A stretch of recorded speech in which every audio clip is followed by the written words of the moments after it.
नमस्कार, मैं हूं आपके साथ कोमल गंगवार और आप देख रहे हैं हमारा खास कार्यक्रम 5 का प्राइम टाइम। बारिश, बाढ़ और तबाही, ये तीन शब्द वर्तमान में उत्तर प्रदेश के 24 जिलों की हकीकत को बयां करने के लिए काफी हैं। उत्तर प्रदेश में बाढ़ अपनी विनाश लीला दिखा रही है। आलम यह हो चुका है कि जहां देखो वहां पानी दिख रहा है। नदियों का पानी सड़क से लेकर घरों तक घुस गया है। क्या प्रयागराज, क्या वाराणसी, क्या बलिया, क्या झांसी, सब जगह कमोवेश एक जैसे हालात हैं। 1200 से ज्यादा गांव इससे प्रभावित हैं। प्रदेश की जीवनदायिनी गंगा और यमुना लोगों का जीवन लेने को तैयार है। दोनों खतरे के निशान को पार कर गए हैं। ऐसा नहीं है कि प्रशासन बाढ़ की स्थिति को काबू में रखने के लिए कमर नहीं उठा रही है। वहीं आपको बता दें, प्रशासन लगातार बाढ़ प्रभावित इलाकों पर नजर बनाए हुए। ऐसे में एसडीआरएफ, एनडीआरएफ, पुलिस प्रशासन, आईटीबीपी सभी राहत और बचाव कार्यों में लगा हुआ है। यूपी के सीएम योगी आदित्यनाथ भी लगातार बाढ़ प्रभावित इलाकों का दौरा कर रहे हैं और बाढ़ से प्रभावित लोगों की हर संभव मदद कर रहे हैं।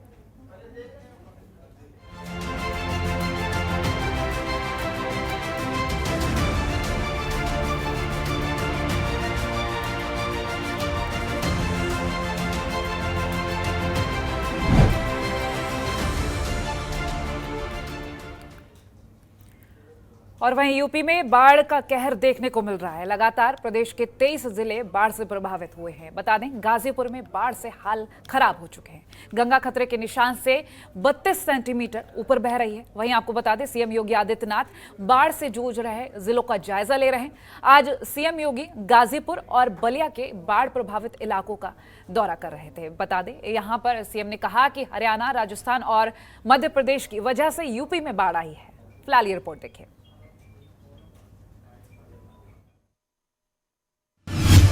यूपी में बाढ़ का कहर।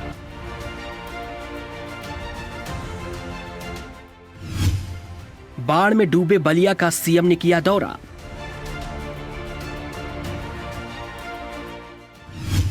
कहा, हरियाणा, राजस्थान और एमपी की वजह से यूपी में आई बाढ़।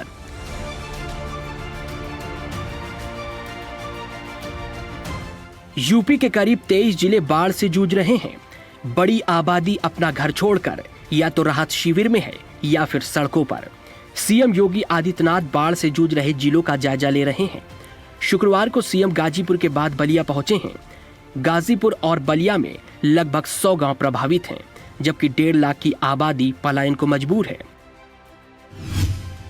यूपी में बाढ़ की वजह पड़ोसी राज्यों का पानी। गाजीपुर पहुंचे सीएम योगी ने बाढ़ पीड़ितों से मुलाकात के बाद उन्हें राहत सामग्री बांटी है।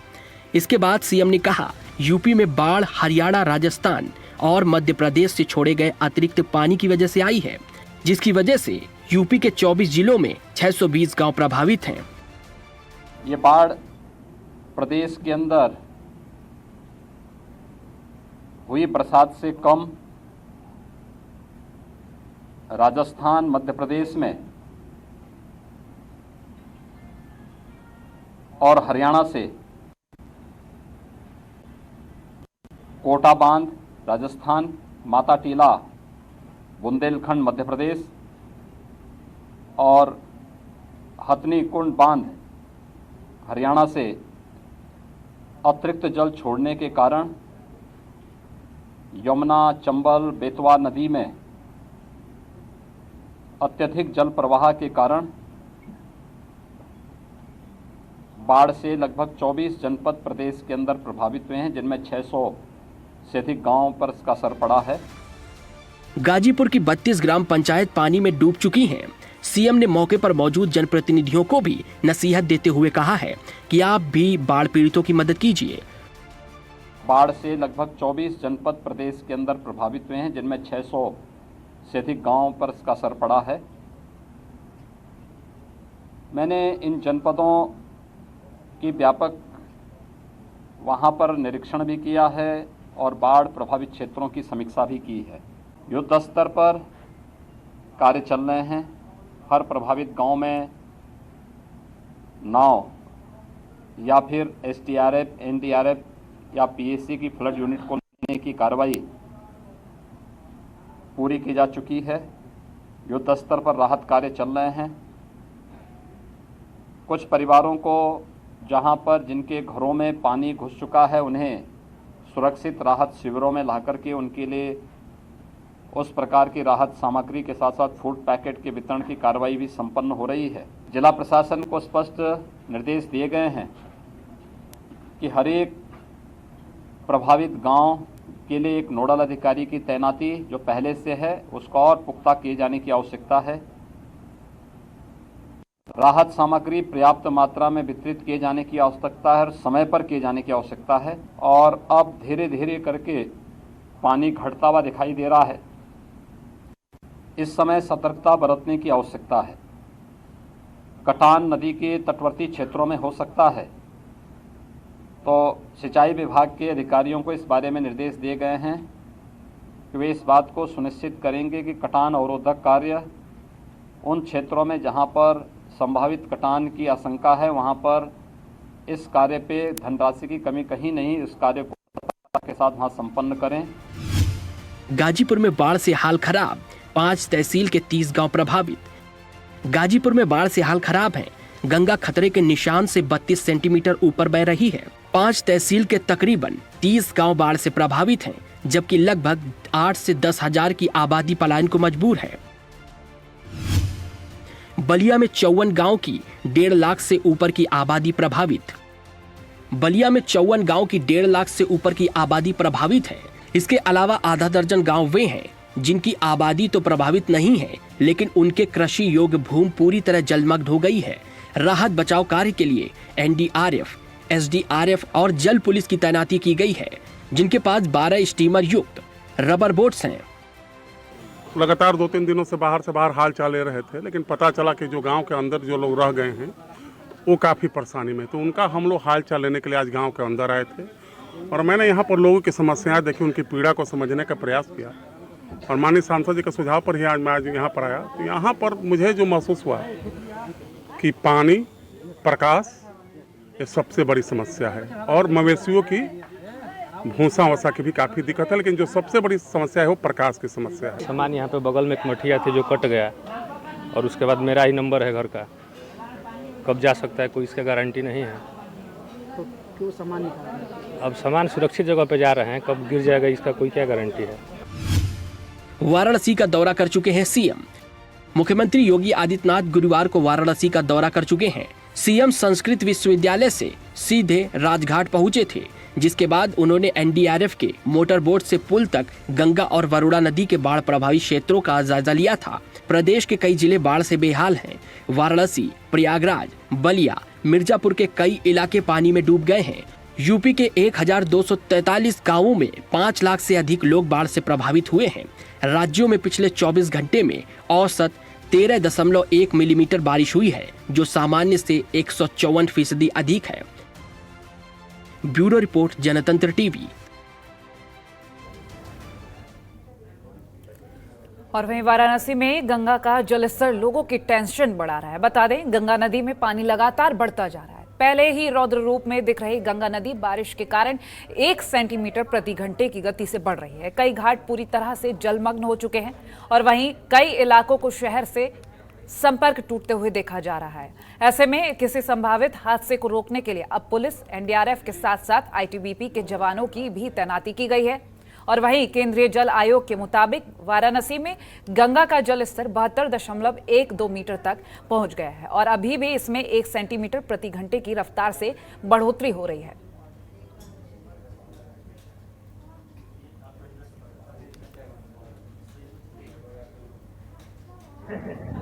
किस तरीके से लोग अपने जो घर का पहला मंजिल है वो उसे छोड़ चुके हैं और दूसरे तीसरे तल पे रह रहे हैं। आप देख सकते हैं कैमरे की नज़रों से कि ये घर का छत है, ये देख सकते हैं आप, सीढ़ियां हैं और ये ऊपर का छत है और छत पर किस तरीके से तिरपाल है। तिरपाल के अंदर हम दिखाने की कोशिश करें तो बेड लगा हुआ है, कूलर लगा हुआ है, कुर्सी है, बर्तन रखा हुआ है। जो खाने की चीज़ें हैं वो अब छतों पर हो रही हैं, लोग छतों पर ही सो रहे हैं और ऊपर से बनारस में बारिश भी हो रही है। वहीं दूसरी तरफ हम आपको दिखाने की कोशिश करेंगे, ये दूसरा घर है और इस घर का नज़ारा देख सकते हैं। घर के छत पर बकरी बंधी हुई है और यहाँ पर छत पर एक महिला खड़ी हैं। इनसे बात करेंगे और जानने की कोशिश करेंगे कि कितनी परेशानियाँ हो रही हैं। क्या नाम है? आप थोड़ा आगे आ जाइए, थोड़ा झुक जाइए, शाहजहां।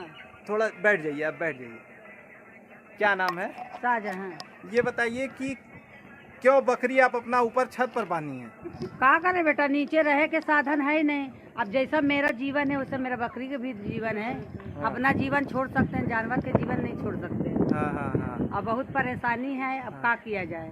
नाय वाला बेचारा आया है, ले जा रहा, ले आ रहा, दवा है, दर्पण है, सब कुछ अपना दे रहा, कर रहा। पानी पर हुआ अपना मंगा रहे हैं, नाई से पी रहे हैं। जो है घर में रूखा सूखा खा करके गुजारा कर रहे हैं।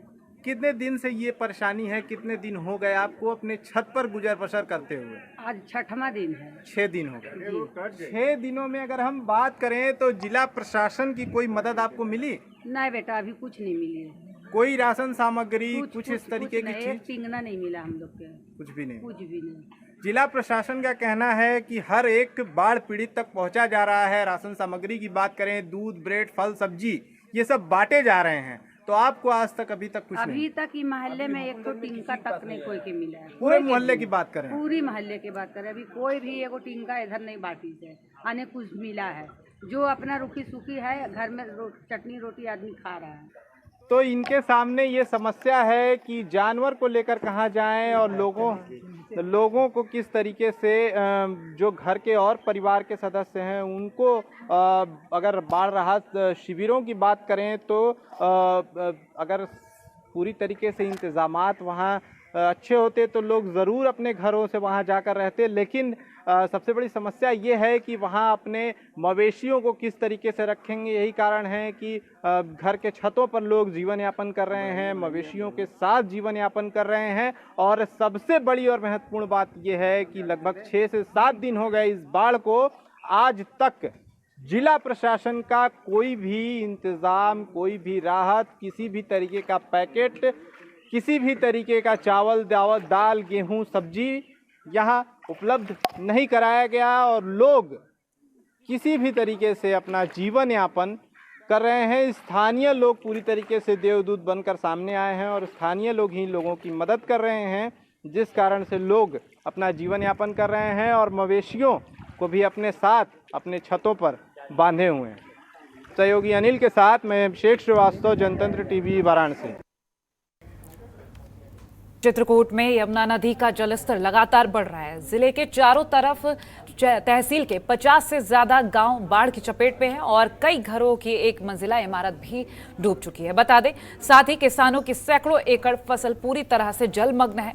बाढ़ के खतरे को देखते हुए जिलाधिकारी ने खुद कमान संभाल ली है। डीएम शुभ्रांत शुक्ला बाढ़ प्रभावित इलाकों का निरीक्षण कर रहे हैं और जहां उन्होंने जनतंत्र टीवी से खास बातचीत भी की है। यमुना नदी का जलस्तर बढ़ता देख जिला प्रशासन पूरी तरह से चौकन्ना हो गया है। जिलाधिकारी आज भ्रमण करने के लिए, निरीक्षण करने के लिए हमारे साथ मौजूद है। उनसे बात करने की कोशिश करते हैं कि कितने गांव प्रभावित है, किस तरह की जो व्यवस्थाएं की गई। सर, बाढ़ प्रभावित जो इलाके हैं उनका निरीक्षण किया गया है, कितने गाँव से बाढ़ प्रभावित है, कितने लोगों को सुरक्षित स्थान पर पहुँचाया गया है? हमारा जनपद चित्रकूट के जो राजापुर तहसील है उसमें जो ये गाँव है सरदुआ, दूसरा अरबी है।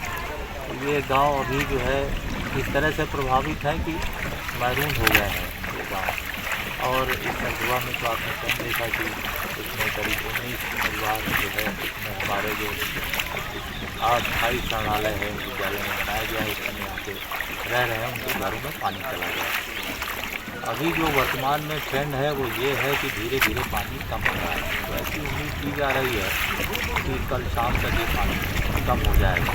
दूसरा ये है कि कालपी में और हमारे राजापुर में जो यमुना जी का गेट है वो कांस्टेंट है, तो इससे भी ये हम अनुमान लगा सकते हैं कि अब ये पानी ज़्यादा और आगे बढ़ेगा। बाढ़ को देखते हुए प्रशासन के तरफ तमाम पुख्ता इंतजाम किए गए, चाहे एनडीआरएफ टीम हो, चाहे तमाम तरह के जो स्थानीय नाविक हैं उन लोगों को भी राहत बचाव कार्य में लगाया गया है। जनतंत्र टीवी के लिए मैं निषाद, चित्रकूट। और वहीं यमुना और बेतवा नदी के उफान में आने के बाद हमीरपुर शहर में पक्के मकान जलमग्न हो गए। यमुना बेतवा दोनों ही नदियां खतरे के निशान के कई मीटर ऊपर बह रही हैं, जिससे तटवर्ती गांव के बाद अब शहर में भी सड़कें जलमग्न हो चुकी हैं। बता दें, पक्की रोड पर नाव चलाकर घरों तक पहुंचने को बाढ़ पीड़ित मजबूर हो चुके हैं। कहीं कहीं से नाव में बाढ़ पीड़ितों ने राशन पानी और गृहस्थी का सामान रखकर डेरा जमा हुआ है। बाढ़ पीड़ितों से खास बातचीत की हमारे संवाददाता विकास सिंह ने। जिला जो हमेशा से सूखे के नाम से जाना जाता है, आज वहाँ पानी ही पानी आपको देखने को मिल रहा है। मैं आपको दिखाना चाहूँगा किस तरीके से हमीरपुर मुख्यालय में पानी भरा हुआ है और लोगों ने अपने अपने सामान उठा के छतों में रहने को मजबूर हो गए। आइए हम आपसे बात करते हैं, इनसे बात करते हैं कुछ। क्या आप लोगों को प्रशासन द्वारा क्या आपके लिए मदद की गई है? अभी तक तो कोई मदद नहीं की गई है, आगे भी कुछ सुनाई नहीं हुई है, क्योंकि हमें तो नहीं पता कि आगे कुछ होगा भी या नहीं होगा। इसीलिए हम चाहते हैं कि हमारी ये बात सरकार तक पहुंचाई जाए कि जो हमारी तकलीफें हैं उनका कुछ समाधान किया जाए। देख सकते हैं आप, हमारे घरों के अंदर मंजिल में तेज पानी भरा हुआ है। ये दूसरी मंजिल में है, पहले तो जमीन में भर चुका, उसके बाद दूसरी मंजिल में, अब तो हम छतों पर रहने पर मजबूर हो गए हैं। इसीलिए अगर आप लोग हमारी बात सरकार तक पहुँचा सकते हैं तो हमारी मदद करने के लिए चाहिए। क्या हमीरपुर प्रशासन द्वारा अभी आपके पास तक कोई अनाउंसमेंट हुआ हो, राहत सामग्री आपके लिए पहुंचाई गई हो, कुछ ऐसा काम हुआ हो? अभी तो कुछ नहीं हुआ है, ना ही यहाँ पर कुछ हुआ है, ना ही कोई आया है, ना ही अभी तक हुआ है ऐसा कुछ। ऐसे ही कहते रहते हैं, बस कह के चले जाते हैं, होता कुछ नहीं है। यहाँ तक तो कोई आता ही नहीं है पहली बात तो, और आते भी है तो बस नाव में घूम करके चले जाते हैं। ये भी नहीं देखते, लोगों की मजबूरों को समझते ही नहीं है। यहाँ पर आप देख रहे हैं कितना ज़्यादा पानी भरा हुआ है, हम लोगों को कितनी तकलीफें हो रही हैं, लेकिन ये बात सरकार को समझ में नहीं आती, क्योंकि वो तो अपने घरों में आराम से रहते हैं। ये भी तो देखें, गरीबों को भी तो सोचना चाहिए ना, उनके बारे में भी तो। लोगों के आशियाने अब डूब चुके हैं, लोग अपने अपने सामान को लेकर छतों में रहने को मजबूर हो गए हैं। यहाँ के लोगों का प्रशासन के ऊपर एक आक्रोश भी दिखाई दे रहा है। और साफ तौर पे आपको मैं दिखा दूं किस तरीके से लोग अपने छतों में जाके बैठ चुके हैं और नावों में अपना खाना पीना सब नाव में कर रहे हैं। और जिला प्रशासन द्वारा यहाँ पे अभी किसी भी चीज़ की उपलब्धता नहीं की गई है, ना ही खाने का कुछ यहाँ पे व्यवस्था की गई है, ना ही इनको अलर्ट किया गया है कि बाढ़ आएगी, आप लोग अपना अपना सामान हटा लीजिए। हमीरपुर से विकास सिंह, जनतंत्र टीवी। और वहीं बुंदेलखंड के कई जिलों में यमुना ने तबाही मचा रखी है। बाढ़ ने कहीं 39 साल तो कहीं 25 साल का रिकॉर्ड तोड़ा है। बाढ़ में डूबे गांव वालों की मुसीबतें कम तो हो ही नहीं रही। हमीरपुर में यमुना और बेतवा नदी तबाही मचाए हुए, गांव के गांव खाली हो चुके हैं। और वहीं चित्रकूट में 3 तहसीलों में मंदाकिनी और यमुना नदी ने अच्छा खासा तांडव मचा हुआ है। बाढ़ से जूझते बुंदेलखंड के 5 जिलों में बाढ़ का कहर। जालौन में 39, औरैया में 25 साल बाद बाढ़ का ऐसा कहर। 200 से ज्यादा गांव डूबे, 10,000 से ज्यादा परिवार सड़क पर। बुंदेलखंड नाम सामने आते ही दिमाग में बस एक तस्वीर घूमती है कि यह वही इलाका है जहां बूंद बूंद पानी को लोग तरसते हैं। हालांकि बारिश के मौसम में यह इलाका पानी पानी है। बुंदेलखंड के कई जिलों में यमुना ने तबाही मचा रखी है। बाढ़ ने कहीं 39 साल तो कहीं 25 साल का रिकॉर्ड तोड़ा है। तमाम सहायता के बाद भी बाढ़ में डूबे गांवों की मुसीबतें कम नहीं हो रही हैं। हमीरपुर में 3 साल बाद यमुना और बेतवा मचा रही तबाही। हमीरपुर में यमुना और बेतवा तबाही मचाए हुए हैं। गांव के गांव खाली हो चुके हैं। 90 के दशक तक दूसरे साल बाढ़ की विभीषिका झेल रहे हमीरपुर के लोगों ने आखिरी बार 2019 में बाढ़ से अपना सब कुछ गंवाया था। अब 3 साल बाद फिर एक बार ऐसा ही मंजर दिख रहा है। हमीरपुर के 90 गांव प्रभावित हैं। लगभग 500 पक्के मकान डूब चुके हैं, जबकि 5000 की आबादी ऊंचे स्थानों पर है। चित्रकूट में 18 साल बाद आई बाढ़। चित्रकूट में 3 तहसीलों में मंदाकिनी और यमुना नदी ने अच्छा खासा तांडव मचाया है। जानकारों का कहना है कि मंदाकिनी नदी ने 2003 में ऐसा कहर बरपाया था। तब मंदाकिनी नदी का जलस्तर 93.20 मीटर से ऊपर था। यह खतरे का निशान है, जबकि 2021 में मंदाकिनी खतरे के निशान से 1 मीटर ऊपर बह रही है। हालांकि अब बाढ़ का स्तर कम हो रहा है। यूपी में आई बाढ़ से हालत खराब है। लोगों को काफी परेशानी का सामना करना पड़ रहा है। राज्य के 24 जिलों के 605 गांव बाढ़ से प्रभावित हैं। हमीरपुर, बांदा, जालौन सबसे ज्यादा प्रभावित शहर है। गंगा नदी खतरे के निशान के ऊपर बह रही है। बाढ़ की वजह से खाने पीने का संकट खड़ा हो गया है। नाव के जरिए लोग इधर उधर जा रहे हैं। लोगों का आरोप है सरकारी मदद उन्हें नहीं मिल रही है। लेकिन स्वयंसेवी संस्थाएं और कुछ राजनीतिक दलों के लोग ऐसे मुश्किल समय में बाढ़ प्रभावितों की मदद के लिए आगे आए हैं। इलाके में नाव के जरिए लोगों तक पानी की बोतलें और खाने के पैकेट बांटे जा रहे हैं। वहीं यूपी के प्रयागराज में भी पानी का कोप बरस रहा है। गंगा यमुना के बाद सहायक नदियों में आए सैलाब से प्रयागराज के निचले हिस्से डूब गए हैं। बाढ़ का पानी घरों की पहली मंजिल को डुबो चुका है और बस्तियों में नाव चलने लगी हैं। वहीं मिर्जापुर से एक वीडियो वायरल हो रहा है जिसमें गंगा नदी में एक घर बहता हुआ दिखाई दे रहा है। कंक्रीट से बना पक्का मकान पानी में ऐसे बह रहा है जैसे पानी में कोई नाव तैर रही हो। चंदौली जिले के दर्जन भर से ज्यादा गांवों में बाढ़ का पानी घुस गया है। गंगा में आई बाढ़ के बाद चलते गांव का एक बड़ा हिस्सा डूब गया है। ऊपर से झमाझम बारिश भी हो रही है। इसकी वजह से घर बार, खेत खलिहान, सड़कें सब लबालब हैं। लोग सुरक्षित जगहों की तलाश में पलायन कर रहे हैं। गंगा किनारे बसे गाजीपुर में भी गंगा खतरे के निशान से 1 मीटर 32 सेंटीमीटर ऊपर बह रही है। इसकी वजह से गाजीपुर शहर के तमाम इलाके जलमग्न हो गए हैं। बाढ़ प्रभावित इलाकों में वायुसेना की मदद ली जा रही है।